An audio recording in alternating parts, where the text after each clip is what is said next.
and they ain't do it.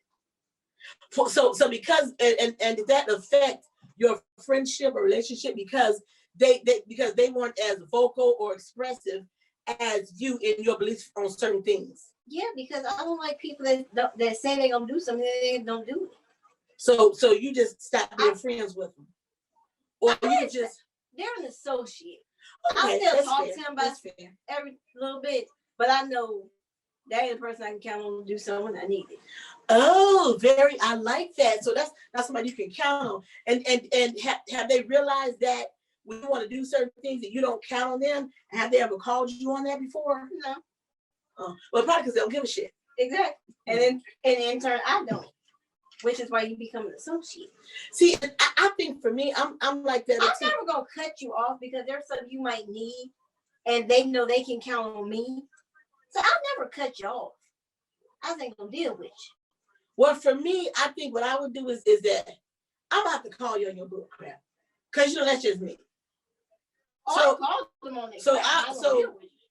It's like if I ask you a couple of times to participate in something, and you keep telling me no. For me, I'm that person that I have to know the reason why. I will take it. You just tell me no straight up. There'll be I know that will say, yeah, they're gonna do it, and then when the day comes, they don't do it. Yeah. And the whole thing is then you try to contact that person, they'll answer their phone.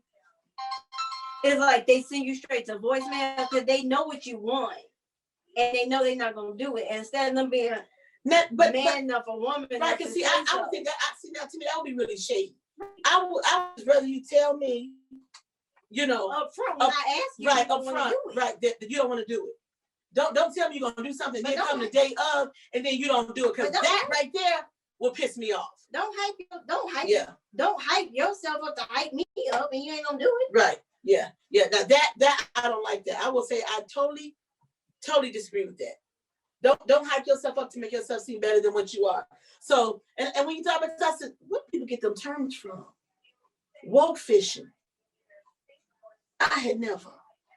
Okay, woke fishing. You got me. So I said what? Hey, Chris. Good afternoon, Ellen, Brianna. Hey, Chris. Nice to see you. So I was just curious about the term because for me, people have been doing that for years. And it never, what do we call it? We didn't call it woke fishing. I just call you wishy-washy. Yeah. Or just that you just full of BS.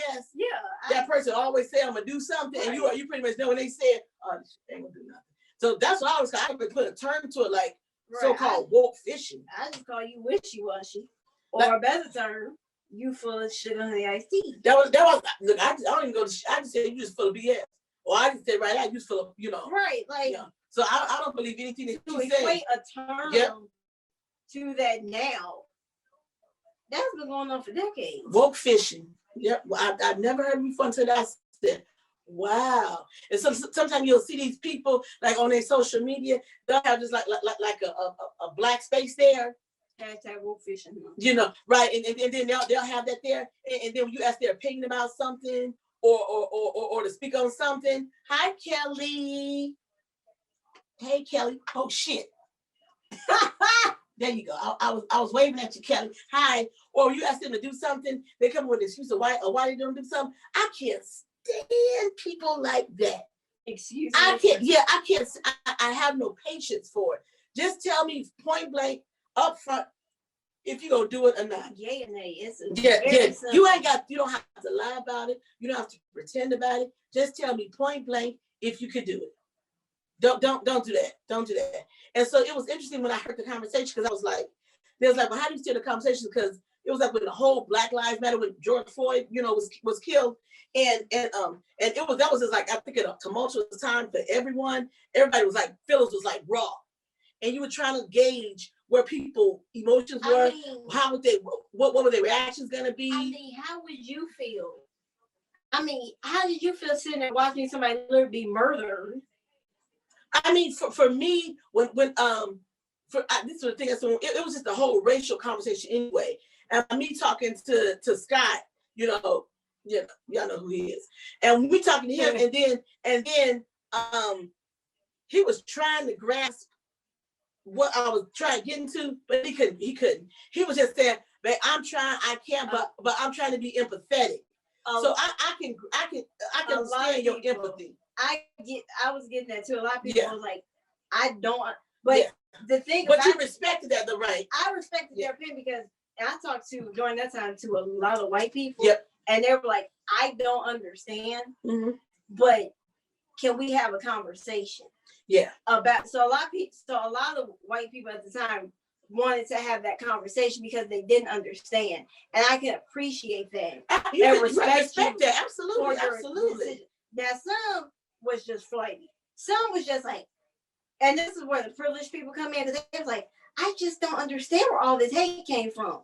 And that would literally set my soul on fire. Right. Because it's like, how you just sit around and not know? Right. I don't care if you are Warren Buffett. Dang it, you know something. But we touched on this earlier today, that we talked about Harry. When Harry said it didn't translate to him because he never had to deal with that, because he was never with the black woman, mixed woman, however you want to call her. She's a black woman. And you never had to deal with racism like that. Well, now he has to, and when I watched this interview, you can still say he was still kind of grappling with, I don't want to say the wrong thing. I just don't understand how you can raise somebody to be that sheltered that you don't live in reality. But think about it, because if you're that sheltered, if you live on a block with all white people, you go to school with all white people, it may be one or two blacks in your school, or whatever. Here. All your friends are white. Let's go here. That's the royal family. Yeah. I'm talking about some people, just regular people. I was talking about regular people. I was talking about Harry then. I was talking about regular people. Oh, okay. Well, I'm sorry. I'll let you finish. Yeah. And particularly if you grew up in certain suburbs or certain towns, and there are very few, you can count maybe the number of black people on one hand, and so you really don't see racism, because it's not a part of your everyday life. And I get what you're saying too. You're like, but how could you live it? How could you be in this world and not see it? Well, I think not only are they learning something, but as black people, we're learning something too. And that's why we put that term, white privilege. It's because you're so privileged in the way that in your upbringing that you don't really see, you only see your world. You only see your world. And do I think to a point that that's a hindrance? Yeah, I do. I do. Because that's not the world. And you know what's crazy? That world is starting to change. Absolutely. And that's why they so gung-ho on holding on to everything they can. Because they see it. And we're not saying not all white people, because I'm not that person. I'm talking about pretentious. Right. Exactly. We're talking about those elitists.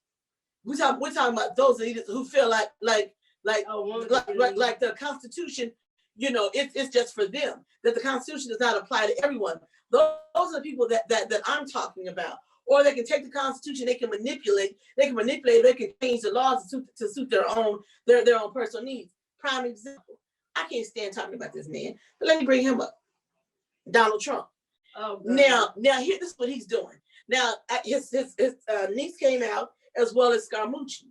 They both came out and said he has no intentions on running for president in 2024. He's just getting people riled up. Right, but no. But what he's doing, what he says, is that, think about it. All these people are still donating money to the fund, he right? Money, and he gonna rob these. So no, they're already saying what he's doing is that of course there are laws that you just can't take the money and directly take it and put it in your pocket. But what he can do, and what he is doing, is they said the law says you can take these campaign funds and you can funnel it through any business that has your name on it. So in a roundabout way, the money's still going directly to him. He's just gonna put it through his business. Right, exactly. So in other words, it's just a modern day, what we call I can't think of the term. Let's just let my mind right there. No, but not, it's a con, but no, embezzlement. It's a modern way of embezzling. So that's what they said when they're saying, like, Scaramucci said, like, watch by 2023 or 20 right around there, or 2022, like in the next 2 years. He said watch. He said all of a sudden he's not gonna. All of a sudden He's not going to be running for president because he's going to be able to have gotten millions and millions of dollars. He said, like they said, what is the easiest way to raise money? You don't have to go through a bank. You don't have to do none of that. Right? People just giving you money. You can funnel it through your companies, through your businesses that got your name on it, and end up right in your pocket. And I said, but that is signature Donald Trump. He's always done that. He's always done that. He has always skated so far to to being illegal, for something being illegal, but he steps right there. Hey, John, he steps right there. Oh, I have to wait a y'all. So he always skirts right to the edge. But he goes over. I was gonna say, when do we? No, he goes over. He goes over. But that's what I'm saying though. And all these people who's giving him money, they said this is the easiest con that he's ever pulled off. He's gotten he's gonna run in 2024. Well, all he's doing is taking their money and he's gonna funnel it through his other businesses, and it's gonna go back into his pocket. And that's why his kids are doing it. That's why he's bandwagon, because they know they can continue to raise all this money, and then in the end, it's gonna be nothing left during the convention, because he's gonna take it all the way to the end, and he's gonna say, I'm gonna drop out. I have no intentions of running, and that's what's gonna happen. And I said, you know what? That is so him. That is so Donald Trump. It's not even funny. That don't surprise me. Yeah. And but you know what? But he has said a terrible. Whatever we're gonna get. Hey, Mark. I was wondering where Mark was. I was like, where Mark at? Mark should be coming back. That is classic. Is that a classic Trump move? Yeah. Yep. So and Scott, she knows it. I was listening to him. He said, he knows his playbook. He knows. And how many days did Scott Mucci work at the White House with Trump? What, 2 weeks? 2 weeks. What? 10 days. Well, in that amount of time. It was 10 days and 2 weeks. Either way, Scaramucci came out and said he was a crazy something, you know what. And Scaramucci knows exactly his playbook and knows he's gonna do. So all you all who think that you still supporting Donald Trump, for his being 2024, yada yada yada. If I were you, I would just take a listen to what Scaramucci said. Because he's gonna do it. He's gonna do it. Then when he take all your money. Yep.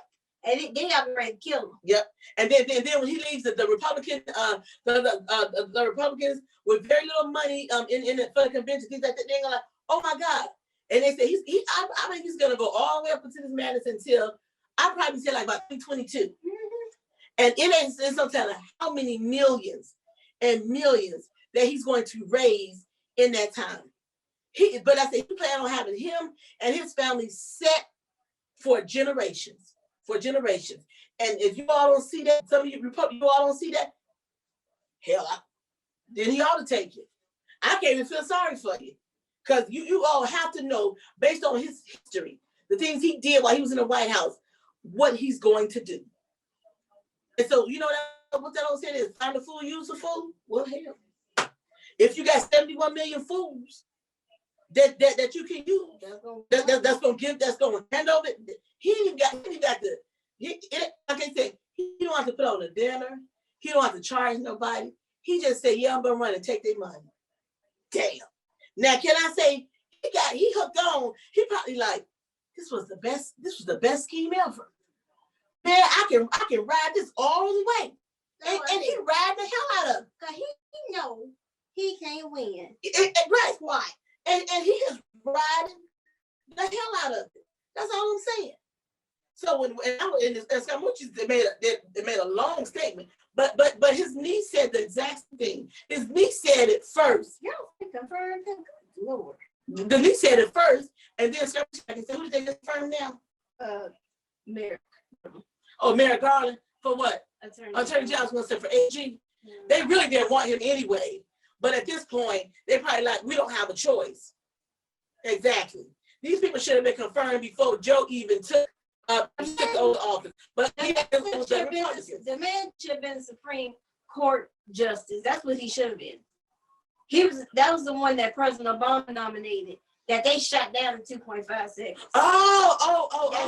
Okay. Well, you know what? Now he got a bit. Well, okay. He got this gig, so this is what I always say. What's meant for you is meant for you. was not meant for you. It wasn't meant for him to take. Obviously, God had another position Hey, you know what? for him